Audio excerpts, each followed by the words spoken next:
I gave my old sports car to my stepson and didn't keep my promise to my son, telling him he didn't deserve it, not knowing he's graduating as one of the best technicians and just wants to be like me. This happened last year, but yesterday, I got a grim reminder. I've been a car mechanic since the age of 19, and I've had my own garage since I was 28 years old. After my first marriage went into shambles, I remarried a few years later. Just like my current wife, she had a son from her first marriage. My stepson was around 4 years old back then and he sees me as his real father, seeing his own father walked out on him. My son from my first marriage lived with his mom, but I saw him quite often. The shop was on his way back from school, and he dropped by occasionally to say hello or look at the cars I had in the shop. My wife and ex-wife actually got along well. There were never any issues with my son staying over or staying for dinner. He lived with his mom, though. When I turned 17, my dad bought me a black Chevrolet Chevelle SS. Through my entire life I've always taken care of that car. I love that car to death. 90% of that car still consists of its original parts. Seeing I'm a mechanic, I had no issues doing everything myself. This car was standing in front of my shop most of the time or in my garage at home. My son loved this car as well. He always wanted to go along for rides, and he knew everything about it. He even had a small model car that looked just like it. So,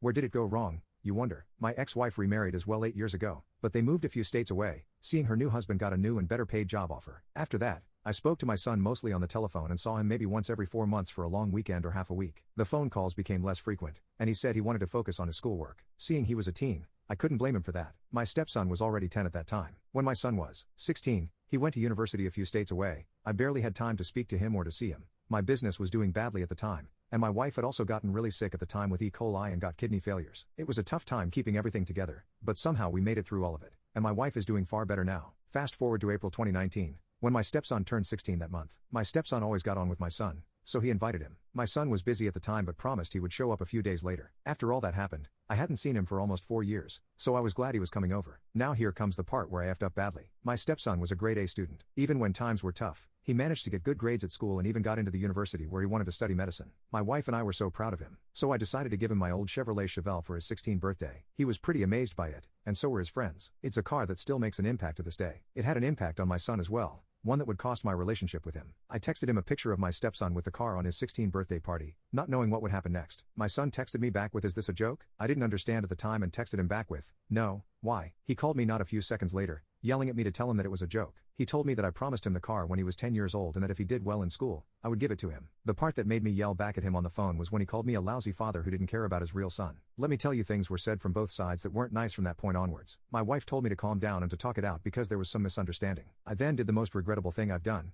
and if I could take it back, I would do it. I told my son in a fit of rage that he didn't deserve the car and that he could call me back if he changed his attitude. After I hung up the phone, I got into a fight with my wife, who stood up for my son. At that moment, I didn't care. I was insulted for being called a bad father. I tried to contact my son a few days afterward, but I didn't get any response. I think he changed his phone number a day after the fight. I couldn't care any less at the time. 3 weeks later, my ex-wife called, furious as hell. My son had apparently graduated from university, and I was not invited by my son. My ex-wife already found it strange that I wasn't there. My son told her there and then what happened and that he wanted to invite me on the day he would come to visit for his graduation. The worst thing is he was graduating as an automotive service technician and was apparently one of the best in his class. I then realized that I was, indeed, a bad father. In those 4 years of not seeing him and all the stress around me, I didn't even bother to ask what he was studying. My ex-wife told me that he was heartbroken and felt like he was unwanted, unlike my stepson. She started crying on the phone, saying he just wanted to be a mechanic just like you. He apparently wanted to move back and work with me in my shop and take over when I was going to retire. My entire world crumbled up in front of me. I felt and still feel so incredibly stupid for saying those things to him. My ex-wife wouldn't give me his new number and address, seeing he wanted no contact with me ever again. She also told me to never reach out to her ever again. It's been more than a year now. I've had a few fights about it with my wife. My stepson gave the car back and settled for something else if it meant that my son would come back. I've tried getting in contact with him for the last 11 months. Until a few months ago, the last thing I found out was that he was probably working for some big car manufacturer, but they didn't want to give out any information about the people working there. Yesterday,